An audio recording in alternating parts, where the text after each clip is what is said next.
Bulletin में आगे।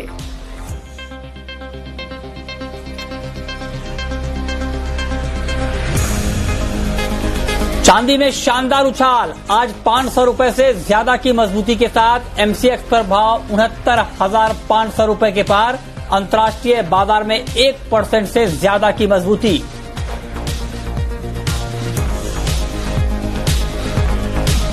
कच्चे तेल की कीमतों पर दबाव, ब्रेंट क्रूड $39.5 के करीब, एमसीएक्स पर आधे % की गिरावट के साथ 2725 रुपए के करीब भाव।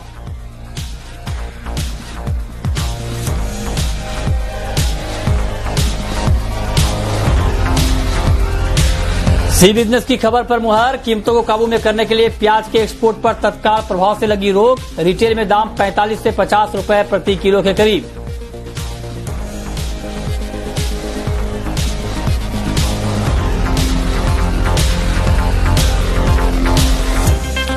जी बिजनेस की एक्सक्लूसिव खबर पर मुहर लगने के बाद चीनी शेयरों में 3 से 6% का उछाल।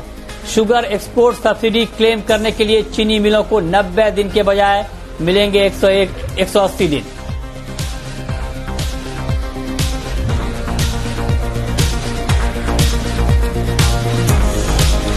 आज दोपहर 1:30 बजे कैबिनेट की अहम बैठक पर रहेगी नजर। संसद में पेश होने वाले कुछ बिल को मिल सकती है मंजूरी।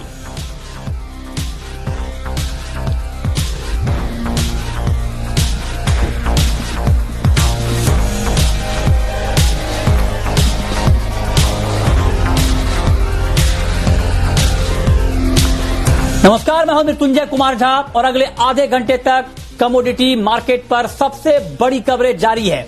हम आपको बताएंगे कि बुलियन मार्केट में किस तरह की हलचल यहां पर शुरू हुई है और इस हलचल में आपको करना क्या है। साथ ही प्याज को लेकर एक महत्वपूर्ण खबर आई है और आपके लिए जानना अब जरूरी है कि क्या प्याज खरीदना अब आपके लिए सस्ता होने वाला है। इस पर बड़ी ग्राउंड रिपोर्ट हम आपको दिखाएंगे बुलेटिन में आगे। साथ ही बात होगी क्रूड, मेटल और एग्री मार्केट की भी। हमारे साथ मेहमानों का एक बड़ा पैनल मौजूद है। हमारे साथ मनोज जैन हैं पृथ्वी फिनमार्ट के, हमारे साथ जतिन त्रिवेदी हैं एलकेपी सिक्योरिटीज के, भार्गव वैद्य साहब हैं बीएन वैद्य एसोसिएट्स के, और साथ ही वाची एपीएमसी के डायरेक्टर जयदत्त होलकर साहब भी हैं प्याज पर बात करने के लिए। आप सभी मेहमानों का बहुत बहुत स्वागत है इस खास चर्चा में। और अब हम सबसे पहले बात करेंगे गोल्ड की। और आपको याद होगा पिछले हफ्ते हमारे कुछ बड़े एक्सपर्ट ने आपको ये बताया था कि इस हफ्ते के बारे में ये बताया था कि 52,000 का लेवल गोल्ड में दिख जाएगा और वो लेवल आज दिखता हुआ दिख रहा है, टच होता हुआ दिख रहा है। तो बिल्कुल सटीक राय दी गई थी शुक्रवार को कि अगले हफ्ते 52,000 का लेवल हम देख लेंगे। लेकिन आज हमारी थीम ये है कि 52,000 को छूने के बाद क्या इस हफ्ते गोल्ड का भाव 53,000 के स्तर को भी छू लेगा, इसी पर हम बात करने जा रहे हैं। और हमारे साथ सारे मेहमान यहां पर जुड़ चुके हैं। भार्गव वैद्य साहब, मेरा सबसे पहला सवाल आपसे यही होगा कि क्या इस हफ्ते तमाम हालात को देखते हुए ये मानकर चला जाए कि गोल्ड 53,000 के स्तर को छू लेगा? 53,000 के स्तर को छुएगा जरूर, मगर दोनों साइड पे थोड़ी थोड़ी मूवमेंट्स रहेगी। तो बाय ऑन डिप्स करिए, आपको वापस 51,500 या उसके करीब का बाइंग का चांस मिलेगा।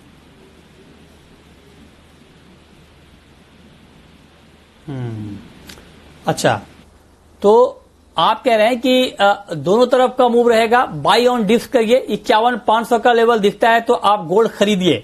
ठीक है भार्गव जी, अगर आपकी बात को मानते हुए 51,500 के भाव पर गोल्ड खरीद लिया जाए तो किस टारगेट तक के लिए वेट किया जाए? 50 to 500, 1,000 रुपए का प्रॉफिट आप बुक करिए। 53,000 होगा, मगर वो एकदम फास्ट मूवमेंट होगा, सबको मिलेगा नहीं शायद। अच्छा ठीक है, तो 51,500 आप कह रहे हैं कि खरीदिए, 52,500 पर बेचिए। सर ये 52,500 का लेवल हम कब देख लेंगे? नहीं, मैं अब एक शॉर्ट पीरियड में, आप ये वीक या नेक्स्ट मंडे तक आपको दिख जाएगा। ओके, देखिए बहुत ही कितनी अच्छी राय बहुत ही आपको संक्षेप में मिल रही है।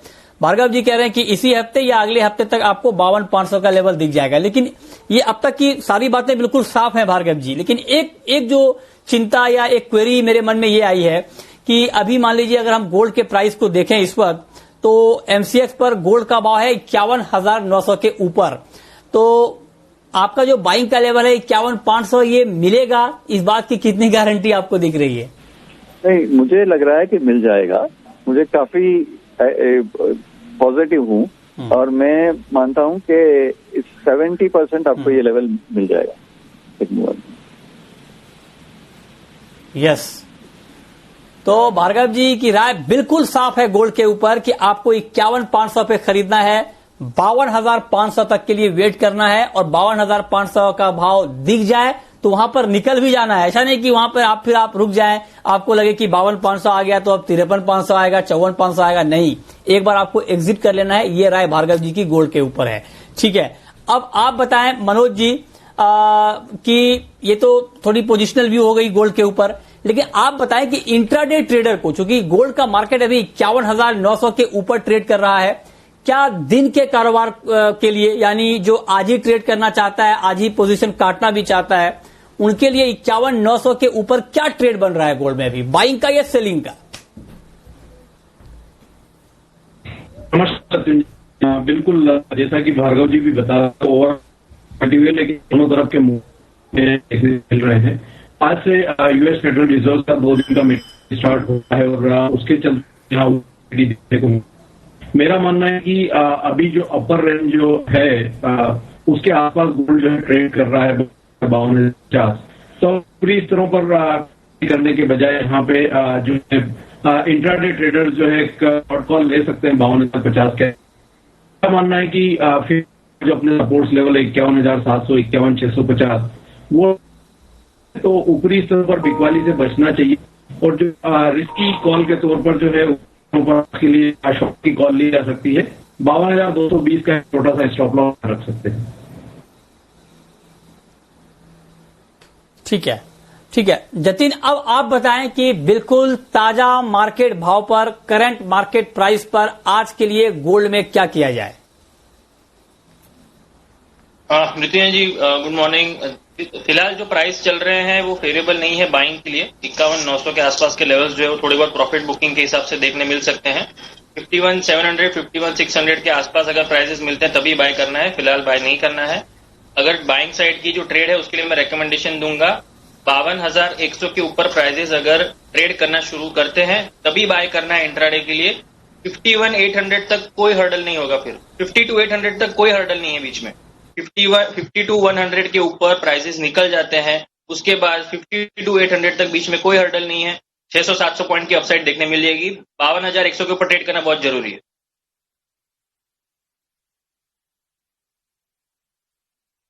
ठीक है, तो ये राय है आपकी गोल्ड के ऊपर। तो आप कह रहे हैं कि गोल्ड 52,050 का भाव दिखे तब आप एक बार बेचें, मतलब इस लेवल पे ना बेचें, थोड़ा सा ऊपर आए तो ये पृथ्वी फिल्मार्ट की राय कि आप 52,050 के ऊपर बेच सकते हैं और फिर थोड़ी गिरावट आएगी, मतलब दोनों तरफ की राय है आपके लिए।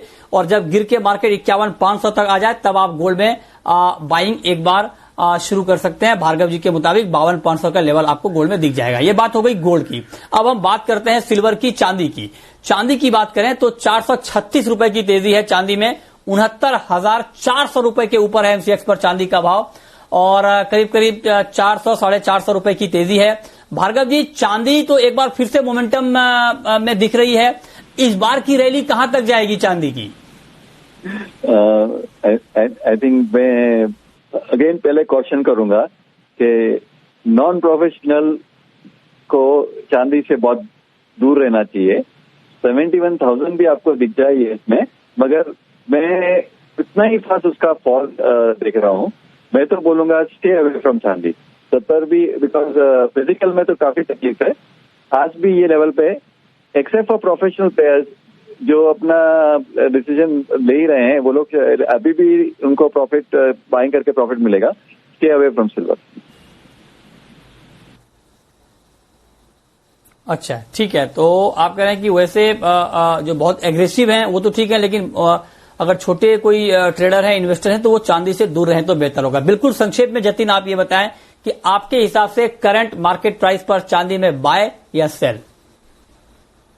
बिल्कुल मित्रों जी, चांदी के अंदर मेरा रुझान थोड़ा पॉजिटिव है, बाय करके चलना है। एक 100 पॉइंट की खाली डिप मिल जाती है तब बाय कर लीजिए। 69,300 के लेवल्स मुझे अच्छे लग रहे हैं इंट्राडे के लिए। 69 के नीचे स्टॉप लॉस बिठाना है, 68 800 68 900 के आसपास का। और अपसाइड मोमेंटम जो मुझे लग रहा है कहीं ना कहीं प्राइजेस को लेकर के ये 69 900 70,000 के लेवल्स फिर से एक बार टेस्ट करने जा सकते हैं, जहां पर एक रेजिस्टेंस पॉइंट है। तो यस, तत्काल ट्रेड जो है वो चांदी के अंदर ज्यादा फेवरेबल लग रहा है, 1600 के आसपास बाय करके चल सकते। ओके, तो ये रहा आपकी हो गई चांदी पर। तो गोल्ड और सिल्वर की बात हो गई। बहुत शुक्रिया भार्गव जी आपका हमारे साथ जुड़ने के लिए और गोल्ड और सिल्वर के ऊपर अपना व्यू, अपनी राय देने के लिए। चलिए आगे बढ़ते हैं। अब हम बात करते हैं क्रूड की। क्रूड का मार्केट बिल्कुल रेंज में फंसा हुआ है और बहुत ही छोटे दायरे में मार्केट ट्रेड कर रहा है। 2736 का लेवल है एमसीएक्स पर कच्चे तेल का। क्या किया जाए क्रूड में, मनोज जी? मेरा मानना है कि यहाँ पे दबाव ही देखने को मिल रहा है मृत्युंजय। जिस तरह से यूएस का जो इन्वेंट्री है वहां पे बढ़त देखने को मिली थी और जो प्रोजेक्शंस निकल कर आ रहे हैं FY21 के लिए, वहां पे भी जो ग्लोबल डिमांड है उसमें गिरावट की जो है फोरकास्ट सब तरफ से निकल कर आ रहे हैं। कोरोना के केसेस भी जो है अभी भी बढ़ रहे हैं सारे देशों में, तो उसकी वजह से कहीं ना कहीं डिमांड जो है वो इम्पेक्टेड रहेगी। तो मेरा मानना है कि यहाँ दबाव जो है वो बरकरार रह सकता है। हालांकि रेंज में ट्रेड कर रहा है। 2755 के आसपास के अगर भाव मिलते हैं इंट्राडे में तो बिकवाली करना चाहिए। 2784 का स्टॉप लॉस रखें। एक बार 2700 तक के स्तर देखने को मिल सकते हैं और उसके नीचे अगर कीमतें फिसलती है तो यहाँ 2670 तक के स्तर भी देखने को मिल सकते हैं। ठीक है, तो ये राय हो गई आपकी क्रूड पर। नेचुरल गैस के ऊपर जतिन आपका व्यू क्या है? क्योंकि नेचुरल गैस में कल हमने बड़ी तेजी बनती हुई देखी थी, लेकिन आज मार्केट नीचे है, प्रॉफिट बुकिंग है। तो क्या किया जाए इस प्राइस पे? नेचुरल गैस में क्या किया जाए? बिल्कुल मित्रुंजय जी, जिस तरह से कल एक मुनाफा वसूली भी देखने मिली थी, कल मॉर्निंग सेशन में अच्छी खासी बढ़त के साथ ट्रेड किया नेचुरल गैस ने, लेकिन उसका एक जो स्ट्रांग हर्डल है वो बना हुआ है 175 के जोन्स के आसपास। तो यहाँ पर बाइंग जो है वो रेकमेंडेड नहीं रहेगी। 175 के आसपास प्रॉफिट बुकिंग आ रहा है, थोड़ा वेट करना चाहिए। अराउंड लेवल्स ऑफ अराउंड 165 164 मिलता है तब बाइंग की सलाह रहेगी। वहां पर 160 के जोन्स के आसपास उसको सपोर्ट अच्छा खासा बना हुआ है। तो with the stop loss below 160 164 के आसपास 165 के आसपास मिलता है तब बाय कीजिए और टारगेट रखना है ऊपर का वही 170 175 के आसपास का। फिलहाल जो है वो रेंज बाउंड मार्केट बन चुका है थोड़ा नेचुरल गैस का। आगे चलते हुए उसका जो ब्रॉड ट्रेंड है वो जरूर पकड़ेगा। ठीक है, इस तरह से विंटर सीजन नजदीक आ रही है। ओके, ठीक है। बिल्कुल संक्षेप में मनोज जी, मेटल में आज के लिए आपकी टॉप पिक। बेस मेटल्स में मेरा मानना है कि जिस तरह से चाइना के जो नंबर्स है रोबस्ट है और एलएमई की इन्वेंट्री में भी गिरावट देखने को मिल रही है, डॉलर इंडेक्स की कमजोरी का भी यहाँ फायदा मिल रहा है। तो उस लिहाज से एल्यूमिनियम कॉन्ट्रैक्ट में 146 के स्तरों पर खरीदारी कर सकते हैं। 144.80 का एक स्टॉप लॉस रखें। 148 तक के स्तर यहाँ देखने को मिल सकते हैं। ठीक है, और अब वक्त है एक ब्रेक का, लेकिन ब्रेक के बाद आपके लिए बेहद दिलचस्प खबर, आपके लिए बेहद काम की खबर कि क्या प्याज के दाम कम होने वाले हैं, क्या प्याज सस्ता होने वाला है। सरकार ने प्याज को लेकर एक बड़ा कदम उठाया है, वो कदम क्या है और उस कदम का प्याज की कीमतों पर क्या इंपैक्ट पड़ने वाला है, इस पर बड़ी ग्राउंड रिपोर्ट हम आपको दिखाएंगे ब्रेक के बाद। आप बने रहिए हमारे साथ।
ब्रेक के बाद भी आपका स्वागत है और अब बात करते हैं प्याज की। जी हां, प्याज पर खबर यह है कि सरकार ने प्याज के एक्सपोर्ट पर तत्काल प्रभाव से रोक लगा दी है। मतलब ये कि इमीडिएट इफेक्ट का मतलब ये हुआ कि आज से ही प्याज का एक्सपोर्ट बैन है, आज से कोई एक्सपोर्ट प्याज का होगा नहीं। ये रोक सरकार ने इसलिए लगाई है क्योंकि प्याज के दाम बढ़ने लगे हैं और खुदरा बाजार में प्याज के दाम 50 रुपए प्रति किलो तक भी कहीं कहीं पर पहुंच गए हैं। और दूसरी तरफ आगे त्योहारों का सीजन है और सरकार को लगता है कि अगर एक्सपोर्ट इस तरह से बढ़ता रहा तो आगे दाम और बढ़ सकते हैं, लिहाजा उसको काबू में रखने के लिए ये कदम उठाया है। अप्रैल से जुलाई के बीच प्याज का एक्सपोर्ट 30% के आसपास बढ़ा है, उसी को ध्यान में रखते हुए ये फैसला लिया गया है। लेकिन सरकार के इस फैसले का कीमतों पर क्या असर पड़ेगा, किसानों पर क्या असर पड़ेगा, ग्राउंड रियलिटी, ग्राउंड रिपोर्ट बताने के लिए हमारे साथ फोन लाइन पर हैं जयदत्त होलकर, डायरेक्टर हैं वाशी एपीएमसी के, लंबे समय तक लासलगांव जो कि प्याज की सबसे बड़ी मंडी है, लासलगांव एपीएमसी के चेयरमैन रहे हैं होलकर साहब। होलकर साहब, बहुत बहुत स्वागत है आपका। बताएं, सरकार के इस फैसले का, पहले तो मैं प्राइस के ऊपर पूछूंगा, क्या इस फैसले से रिटेल में, खुदरा बाजार में प्याज के दाम कम होंगे? नहीं, देखिए, ये दाम कम करने के लिए ही गवर्नमेंट की ओर से लिया गया डिसीजन है। कल से ही इसको लागू कर दिया गया है। अभी कल जो यहाँ से कंटेनर यहाँ से निकले थे उन्हें भी रोका गया है पोर्ट पे, वो भी माल बाहर नहीं जाने दे रहा है। तो इस वजह से अभी भी जो नासिक डिस्ट्रिक्ट की जो सारी मंडियां है, ये सारी मंडियां अभी तक बंद है। किसानों ने अभी तक इसे खोलने नहीं दिए क्योंकि किसानों को लग रहा है कि अभी जैसे मंडी खुलेगी तो उसका असर दाम पर हो सकता है। इसलिए किसान में भारी मात्रा में गुस्सा यहाँ पर है और सारी मंडियां अभी तक तो यहाँ पे बंद है। अच्छा, नहीं होलकर साहब, लेकिन मैं जानना चाहता हूं कि रिटेल बाजार में जो प्याज का भाव है वो 40-50 रुपए के बीच में है, तो अब क्या माना जाए, दाम कितने गिर जाएंगे इस फैसले के बाद? नहीं, रिटेल में तो गिराने के लिए ही ये लिया गया, लेकिन किसानों की अगर बात आप सोचेंगे तो मार्च महीने में यही प्याज 500 रुपए प्रति क्विंटल में बेचा गया था। उस पर मैं आऊंगा। हाँ जी, उस पर मैं आऊंगा होलकर साहब। पहले रिटेल भाव की बात कर लेते हैं। आपने कहा कि रिटेल में दाम गिरेंगे, ये बात बिल्कुल ठीक है, गिरेंगे, लेकिन मैं आपसे, चूंकि आप बहुत एक्सपर्ट हैं, आप मंडियों में डिमांड सप्लाई को बहुत क्लोजली नजदीक से देखते हैं, तो आपके हिसाब से कितने कम हो सकते हैं दाम? नहीं, अभी भी कुछ ज्यादा दाम यहाँ पे नहीं थे। 40-50 रुपए किलो तक रिटेल में गए थे या लोकल मंडी में 20-25 रुपए की थे। बीच में डिफरेंस थोड़ा ज्यादा था, लेकिन अभी भी जो प्याज के जो दाम नीचे आने की आशंका या केंद्र शासन को लग रहा है कि दाम नीचे आ सकते, लेकिन ऐसी कोई बात नहीं है। ये एक्सपोर्ट अगर स्टेप बाय स्टेप भी अगर शुरू रहता तो भी दाम कंट्रोल में गवर्नमेंट रख सकती थी। ये निर्णय लेने की अभी जरूरत नहीं थी। अभी पिछले महीने में देखा आपने कि गवर्नमेंट ने नियमन मुक्त किया है, किसानों को कहीं भी जाके अपना माल बेच सकते हैं। एक तरफ इस तरह की बात करते हैं और दूसरी तरह कि किसानों को बाहर माल बेचने के लिए बैन करते हैं, तो ये क्या बात हुई? ठीक है, किसानों पर क्या फर्क पड़ेगा इसका बताइए तत्काल प्रभाव से? तत्काल प्रभाव से अभी तो जो व्यापारी है, जो एक्सपोर्टर थे, लासलगांव मंडी एक्सपोर्ट के लिए ज्यादा जानी जाती है, अभी वो एक्सपोर्टर अगर रुक गए तो इसका असर प्याज पे होने ही वाला है।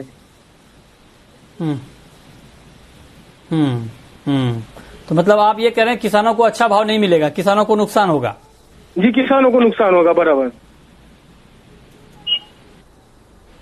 जी, चलिए, बहुत शुक्रिया होलकर साहब आपका हमारे साथ जुड़ने के लिए और प्याज पर अपनी राय रखने के लिए। तो आप कह रहे हैं कि दाम भले रिटेल में कम हो जाए, लेकिन इससे किसानों को नुकसान होने वाला है। बहुत शुक्रिया आपका। मनोज जी, आपका भी शुक्रिया। जतिन, आपका भी शुक्रिया हमारे साथ जुड़ने के लिए। तो फिलहाल इस बुलेटिन में इतना ही। छोटा सा ब्रेक के बाद देखिए कॉर्पोरेट रडार।